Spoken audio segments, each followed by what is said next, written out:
बिस्मिल्लाहिर्रहमानिर्रहीम। अस्सलाम वालेकुम दोस्तों, मेरा नाम मोहम्मद अली सिकंदर और आप देख रहे हैं मेरा यूट्यूब चैनल आज़ादी फ्रीडम पाकिस्तानी। दोस्तों, उम्मीद करता हूँ कि आप लोग सब अपने घर में हर ऑफिस होंगे। अल्लाह पाक हम सब के ऊपर अपना करम फजल और इसी तरह हम लोगों को शुक्र अदा करने की तौफीक अता करता रहे अल्लाह पाक का। बहुत सी डेवलपमेंट्स हैं, बहुत से अपडेट हैं आज के ब्लॉग के अंदर, तो आप लोगों के साथ बारी बारी सारी चीज़ें शेयर करते हैं। उम्मीद करते हैं कि वीडियो थोड़ा लेंथी हो जाएगा, लेकिन वीडियो को कंप्लीट देखिएगा क्योंकि बहुत सारा अपडेट्स हैं। तो सारी की सारी न्यूज़ आप लोगों के साथ इस ब्लॉग के अंदर कोशिश करेंगे कि कवर कर दें। सबसे पहले आप लोगों को बताते चलें कि पाकिस्तान मुस्लिम लीग नवाज़ की जानिब से मियां मोहम्मद नवाज शरीफ साहब और मियां मोहम्मद शहबाज शरीफ साहब दोनों ही आजकल लंदन में हैं और लंदन में सियासी प्लानिंग चल रही है उनकी।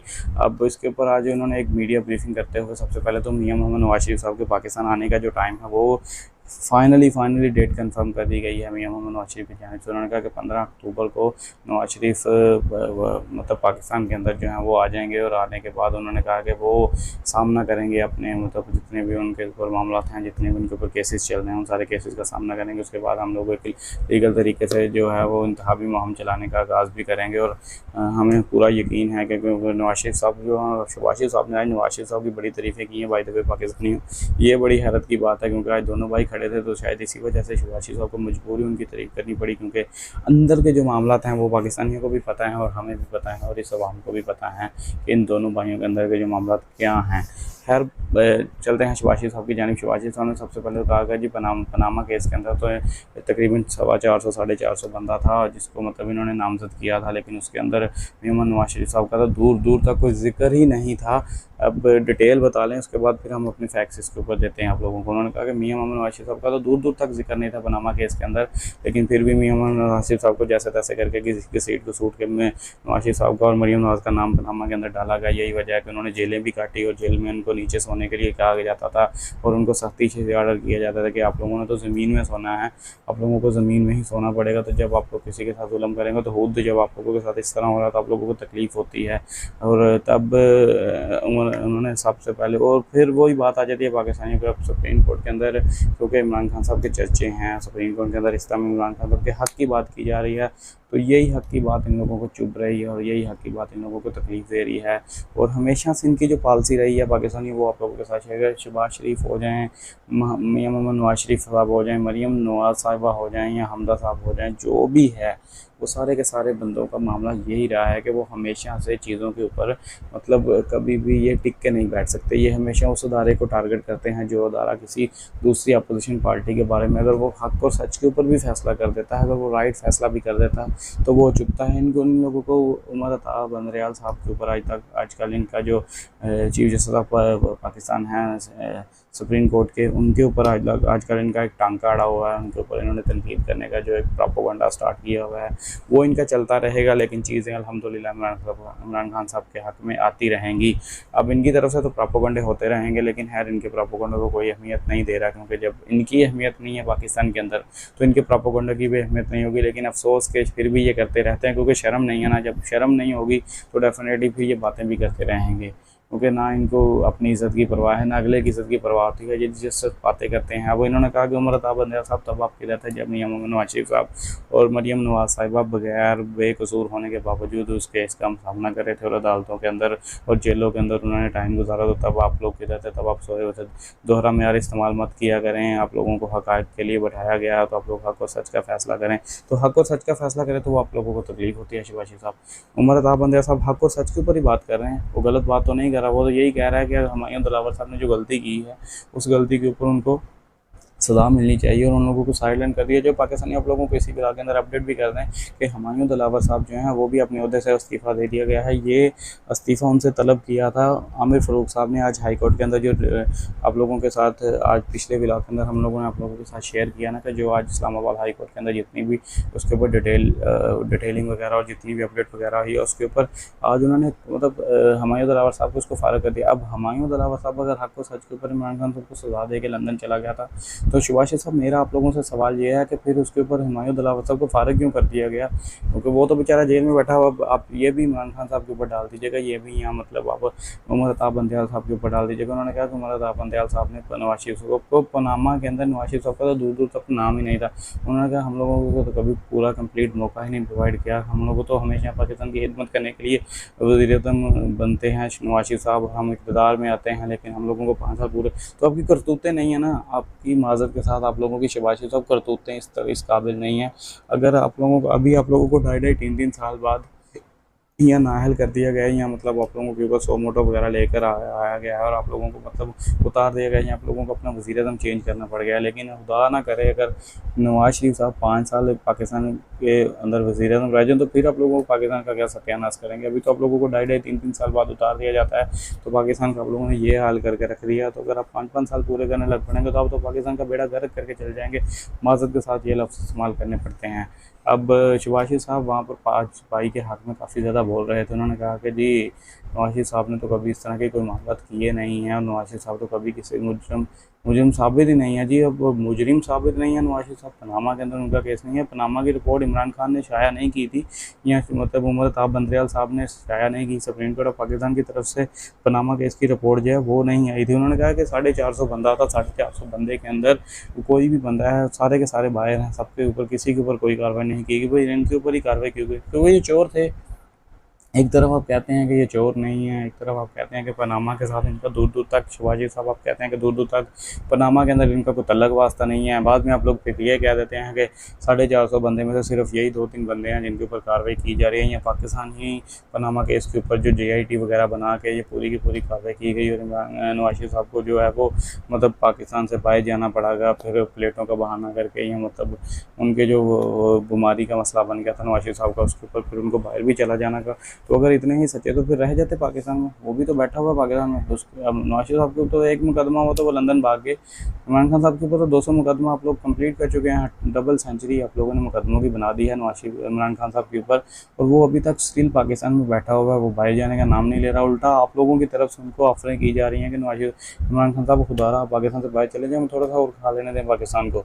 लेकिन वो डट गया हुआ है, वो कहता है कि भाई मैंने बाहर नहीं जाना, मैं पाकिस्तान के हाथ में बोलता रहूँगा जब तक मैं जिंदा हूँ। तो उसको कत्ल करके या उसको मार के ही आप लोगों को फिर जो है पाकिस्तान मिलेगा। उसके अलावा तो आप लोगों को पाकिस्तान मिलना नामुमकिन हो गया, क्योंकि वो गले की हड्डी बन चुका है आप लोगों की। आप नवाज शरीफ की तारीफ़ें करते रहे लंदन में बैठ के, लेकिन अफसोस आप लोगों का सबसे ज़्यादा बड़ा हाथ है नवाज शरीफ को पाकिस्तान वापस ना आने देना। और नवाज शरीफ साहब को अगर गंदा किया गया है तो ये पिछले 16 माह के अंदर नवाज शरीफ साहब को आप लोगों ने बहुत ज़्यादा गंदा कर दिया है। चलिए माना कि पहले कुछ लोगों के दिलों के अंदर नवाज शरीफ साहब की मोहब्बत हुआ करती थी, नवाज शरीफ साहब के साथ उनका एक वोट का रिश्ता, उनका एक पार्टी के वर्कर्स का रिश्ता था।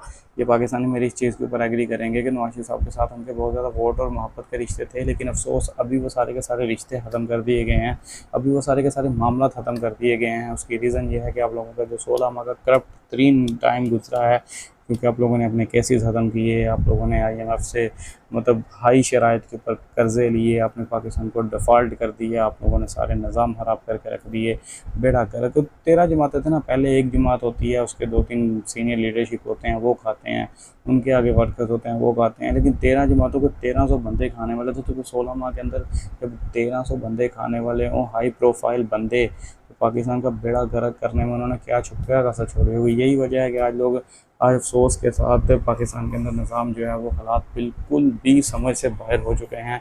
बिल्कुल भी किसी भी पाकिस्तानी, चाहे उसके पास थोड़े बहुत पैसे हैं या नहीं हैं, तो फिर भी उनके हालात जो हैं उनकी समझ से बाहर हो गए हैं। अब क्या कह सकते हैं इसके ऊपर पाकिस्तानी अफसोस के अलावा, क्योंकि निज़ाम है, अदारे हैं, सिस्टम है, सारा कुछ होने के बावजूद भी पाकिस्तान मफलूज क्यों है ये समझ में नहीं आता। ये सारी चीज़ें समझ में नहीं आती। ये लंदन में जाते हैं उधर प्रेस कॉन्फ्रेंस करते रहते हैं, पाकिस्तान आप लोगों का है, पाकिस्तान आप लोगों का है, आप आएँ पाकिस्तान के अंदर, मोस्ट वेलकम। लेकिन अफसोस आप लोगों के बच्चे तो ये कहते हैं कि हम लोगों के पास तो पाकिस्तान की नेशनलिटी नहीं है, हम तो ब्रिटिश हैं।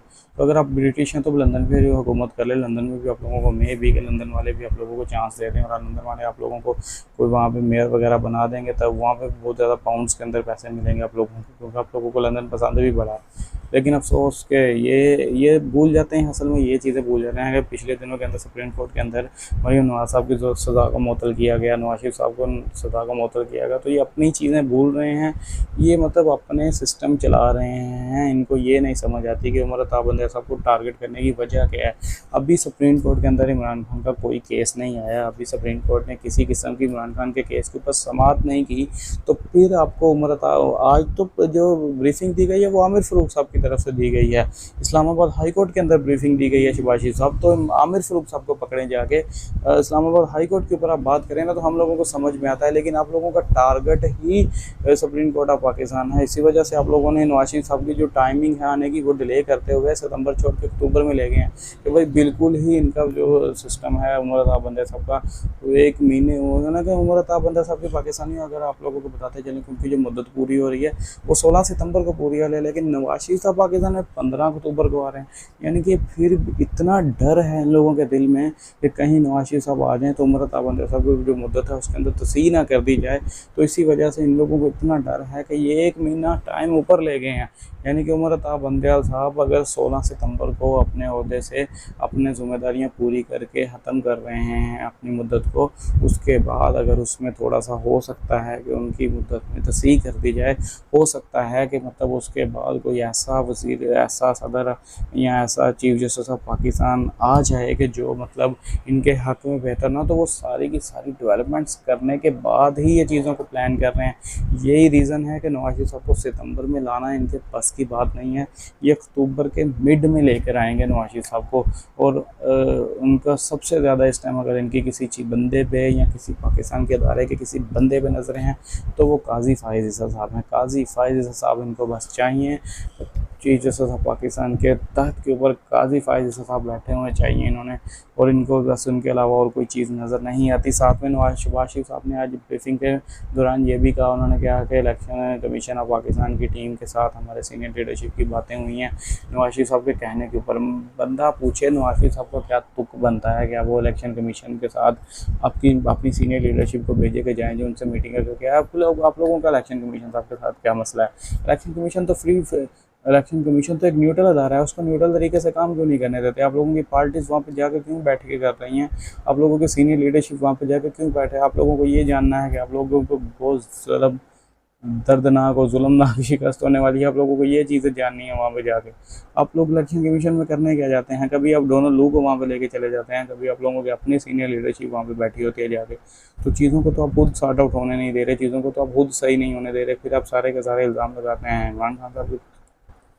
76 साल के अंदर सबसे ज़्यादा हुकूमत करने वाला जो पार्टी है वो पाकिस्तान मुस्लिम लीग नवाज़ है पाकिस्तान के अंदर। अगर हम डिक्टेटरशिप की बात को साइड पे कर रहे हैं, मतलब जो आर्मी ने जो एक टाइम गुजारा मार्शाल्लाह के अंदर, जिसमें मुशर्रफ साहब, ज़ियाउल हक साहब, उसके बाद दूसरे तीसरे जितने भी डिक्टेटर्स थे उनकी बात करें तो उनको एक सेपरेट कर दें। उसके अलावा अगर जमहूरी निज़ाम की जस्ट बात करें तो उसमें सबसे ज़्यादा पाकिस्तान मुस्लिम लीग नवाज़ ने पाकिस्तान के अंदर हुकूमत की है। और पाकिस्तान मुस्लिम लीग नवाज़ के जो अदाद शुमार है ना, अगर वो सामने रख दिए जाए ना करप्शन के, इन लोगों ने किस हिसाब से पैसा खाया, ये दो ख़ानदानों ने पाकिस्तान का बेड़ा गर्क किया।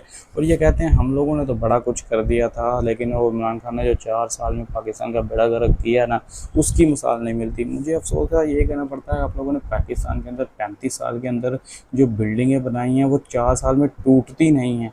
और आप लोग कहते हैं कि पाकिस्तान का सब कुछ लेके इमरान खान साहब चले गए हैं। भाई मुझे ये समझ नहीं आती कि एक मिसाल के तौर पे पाकिस्तानी आप लोगों को बताता चलूँ कि एक घर है, उसकी जब एक दीवार ख़त्म होती है तो 3 दीवारों के ऊपर उसका छत नहीं रुक सकता, पॉसिबिलिटी नहीं है। चाहे आप लोग उसको तीनों साइडों से सपोर्ट है, तो आप लोगों ने जो घर का छत ही छोड़ा था, दीवारें तो थी ही नहीं, तो वो किस तरह इमरान खान खड़ा कर लेता 4 साल के अंदर। आप लोग इमरान खान साहब के ऊपर सारा का सारा ब्लेम उठा के निकाल देते हैं। आप कसूर सिर्फ पाकिस्तान तहरीक इंसाफ का ये है, कसूर सिर्फ इमरान खान साहब का ये है कि उन्होंने ये अहदा ले लिया आप लोगों से। वो आप लोगों का जो वोट बैंक था वो ख़त्म हो गया, वो आप लोगों का जो पाकिस्तानी अवाम के दिलों में थोड़ा बहुत प्यार था ना, वो सारा कुछ आप लोगों ने रोड़ के रख दिया है। वो पाकिस्तानी अवाम को शऊर नहीं था, उसमें मैं भी था, पाकिस्तानी अवाम को शऊर नहीं था। और पाकिस्तानी अवाम को अगर शऊर दिया है तो वो पाकिस्तान तहरीक इंसाफ के चेयरमैन इमरान खान साहब ने दिया है। आज की वीडियो में दोस्तों में इतना ही, उम्मीद करते हैं आप लोगों को हमारा ये भी व्लॉग अच्छा लगा होगा। अगर व्लॉग अच्छा लगता है तो डेफिनेटली चैनल को सब्सक्राइब कर लीजिएगा और साथ में बेल आइकन लाजमी प्रेस कर लीजिएगा, ताकि जैसे ही हम अपने चैनल के ऊपर नया वीडियो अपलोड करें सबसे पहले उसका नोटिफिकेशन आप लोगों को देखने को मिले। बहुत ही जल्द आपसे एक नई वीडियो में मुलाकात होती है, तब तक के लिए मुझे दीजिए इजाज़त। अल्लाह हाफिज़।